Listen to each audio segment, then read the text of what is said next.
Okay base, mbahaye ikaze cyane kuri channel yacu Aya ni Rwanda. Nimba utarakora subscribe ukandaho, tujye twibanira buri munsi.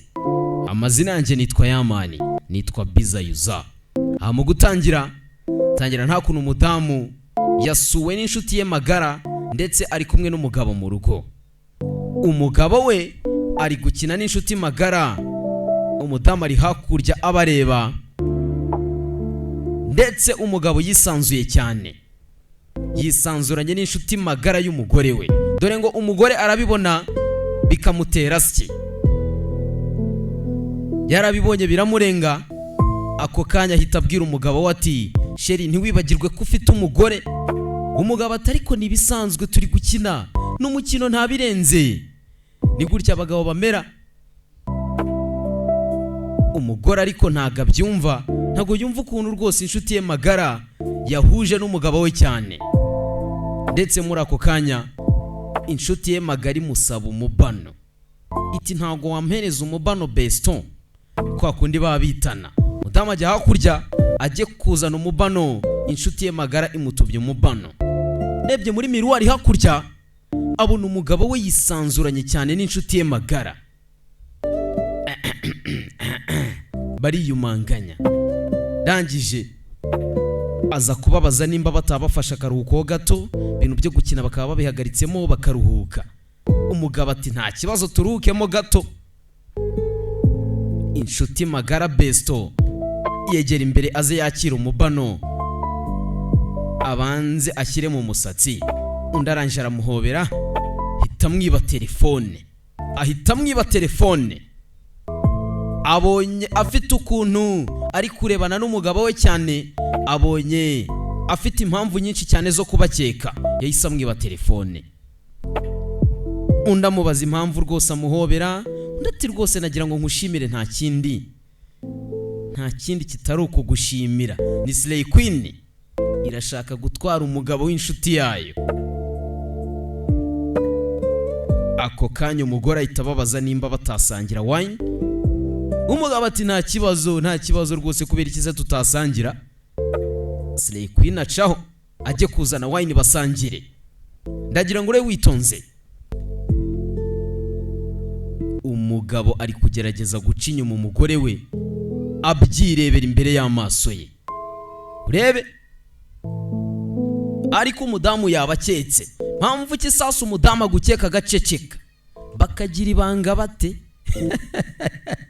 Arakwihorera ukagigira ngo umurusha ubwenge. Arangije abona inshuti ye magara Bruce, umugabo we yamwandikiye amubwira ati, reka tuze guhura saa 12 z'umugoroba. Ashyiraho n'agatima. Icyo kintu uri kucyumva? Undi arangije ahita amwandikira ati, ntago nategereza kugeza iyo yose, reka duhurire mu gikoni kano kanya tubikurikirane. Yibye telefone ya mushuti we, tangira kwandikirana n'umugabo we ati, ntago nategereza, reka duhurire mu gikoni tubikurikirane. Wibuke umukobwa Slay Queen yagiye kuzana wine mu gikoni. Undi arangije abona message bamwandikiye ati, ntago nategereza, reka duhurire mu gikoni kano kanya turebe. Azingo Slay Queen niyo igifite telefone ni Whitney. Ntago yategereza nje kubikurikirana. Ako kanya nibwo umudamu yabazaga umugabo ati, se ni ibiki ko mbona umeze ukuntu, ko mbona bidasanzwe? Umugabo asubiza umugore agira ati, nta kibazo, nta birenze, ahubwo inshuti yanjye anyoherereje rwose ifoto arimo arakina baseball, nibyo binsekeje, nta kindi. Ahubwo arangije ahita asaba uruhushya rwo kujya gufasha mushuti we.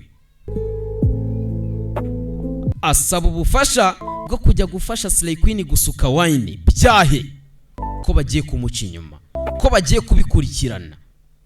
Uyu arabihorera, ntiyabitinda, hari karabazi yabavumbuye.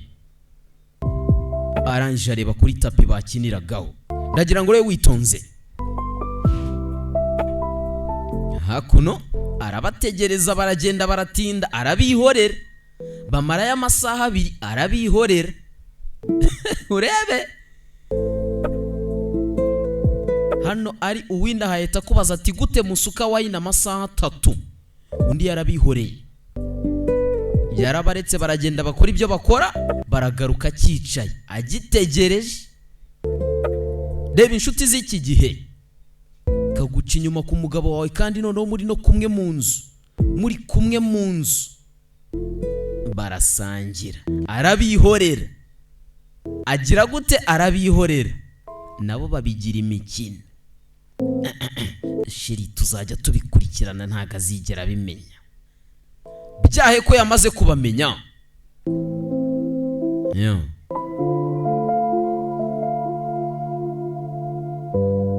Bagaruka gukina. Babigize iki? Babigize imikino. Bari kumuca inyuma, babigize imikino.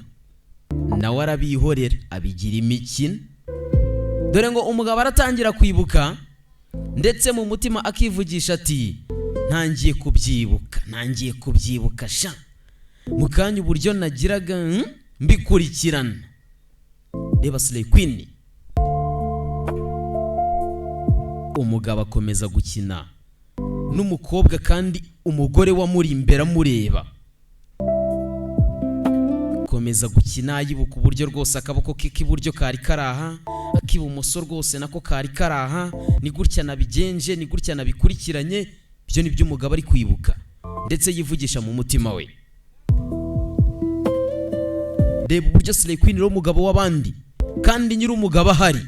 Undarangije arahaguruka, babigize imikino, nawe yabihoreye. Babigize imikino, nawe arabihorera. Umugabo abaza umugore we ati se ko uhagaze aho ngaho, kubera icyo utaza ngo dukine, ngwino nawe dukine. Urebe, rebye ku isaha ati mutegereze gato, tegereze gato rwose.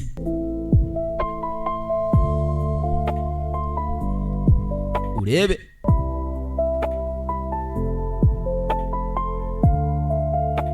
vuze ibya Supaguru. Ababwiye ibya Supaguru ntibabyumva neza. Supaguru avuga ni ibiki? Uko batabyumva babibonesha amaso yabo. Supaguru ubwo umudamu yasigaraga bagiye kumuca inyuma, nawe yasigaye asiga Supaguru kuri tapi bari gukiniraho. Ndafashwe, nanjye nuko ndafashwe. Umukobwa ati ndafashwe, ni Slay Queen, n'umugabo ati ndafashwe. Mudamu hejuru y'abati byiza cyane, byiza cyane. Mwembi babiri muraza kumara umugoroba wose, ijoro ryose mwafatiwe aho ngaho mufatanye nk'ibishyimbo n'ibijumba. Arishimye cyane, mwembi muraguma aho ngaho mufatanye nk'ibishyimbo n'ibijumba babitekanye. Hanyuma rero muryoherwe kuba muri aho ngaho mwahafatiwe. Nje mbaye nsohotse.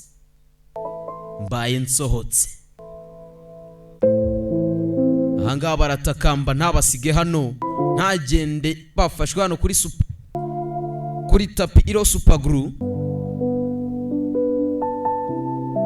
Mugabo abaza ibijyanye na mariage, biraza kugenda biti by'urugo rwacu. Umugore ati aho kugira ngo mbane nawe nk'umuntu unci inyuma, mbane n'umuntu unci inyuma nkawe, byaruta nkaba njyenyine. Slay Queen iratakamba, widusigaha, mba mfite utundi tuzi twinshi two gukora, mfite ibindi bishuga dadi byo kujya gukura. Ni gutya Slay Queen ziba zivuga. Dama agomba kubasigana akabaha isomo. Arangije atera intambwe yigendere. Ndagiye, ni mu byimenyere. Arigendeye. Biragenda bite rero, biraherera he? Ese bano barahoza kuva hano gute? Uwanga icyo usabwa cyonyine ni ugukora subscribe. Mbibutsa ko ibyiza nibwo bigiye kuza, tuva mu bwiza tujya mu bundi. Kora subscribe tujye tubana buri munsi. Bano barava hano gute? Ndaje dukomeze.